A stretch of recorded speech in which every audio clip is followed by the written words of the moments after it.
God led me to Mark 11, and in Mark 11, around verses sort of 20 to 24, is where we find the story of the fig tree.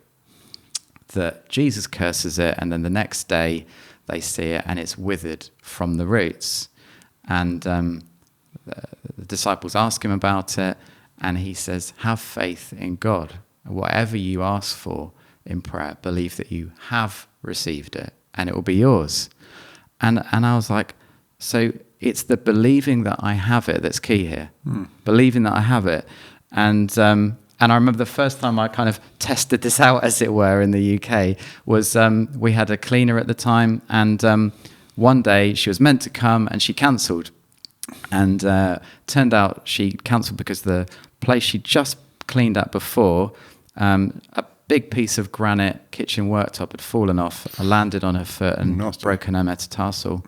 And so she didn't come, but bizarrely, she did come about 3 days later, which is it's because obviously, she obviously really needed the money. But I answered the door, and she's turned up there, and she's still wearing these big stilettos that she always used to wear, right. But she's just barely able to walk, hobbling around in absolute agony. Yeah.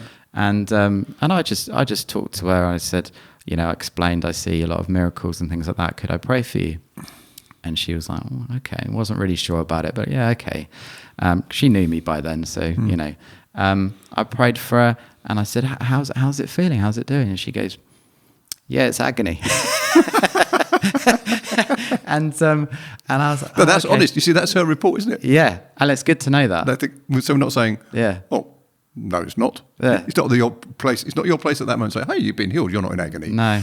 That would be wrong, wouldn't it? No, it would be wrong, yeah. You can't, denying their experience, the reality of the experience, that's not faith. No, that's not faith. That's imposition. Yeah, and what that does is actually make that person feel judged, condemned, all these things. Yeah. And ultimately, the biggest thing is that they feel loved, right? Yeah. But I walked away from that, and I walked into the garden. I just suddenly, as I was in the garden, I was thinking about this whole journey that I've been going on. I was like, I see what's going on here, God. Yeah. There's a secret miracle going on, and me and you, we know it yet, and we just get to celebrate it. She hasn't experienced it yet, and I just put myself in a place of celebration. Brilliant. I'm just going to celebrate God, and so I went and checked in with her later, and I said, "How's it doing now?" She goes, "Honestly, David, it's absolute agony." And I said, that's okay. And I said, but I want you to know I'm really excited about what's happening in your foot. And she just thought, well, you're very strange. This is a strange man. This is a strange man. I said, honestly, I'm so excited about what's going to happen in your foot. And that's, I don't always use that same language, but that's how I try and posture myself. Yeah. Not saying, no, you just need to believe. Yeah. You just need to believe and have faith. No. I just tell them I'm excited. So it's your faith that's carrying this burden without any expectation. Yeah, I'm not putting it on you. No. But I want you to know I'm personally very excited. Yeah, good. And when people believe that it makes them think, oh, wow, that's interesting. Something's happened. Anyway, this went on a few times before she left. And each time it was almost like it felt like it was worse. The agony was still there.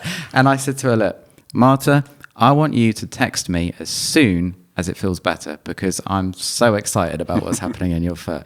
She's like, okay. I never got that text message. Right. Never got it. What would have been the week later, but because she was late, it was about 4 days later. Right. She comes back to do the cleaning.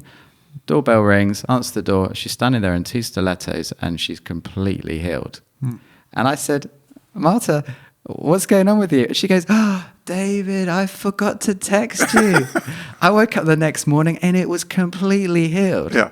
And I was like, I was blown away. And it is just this thing of, we don't want to put it on people and make them feel they're not believing, they don't have faith, and condemning them in any way of that.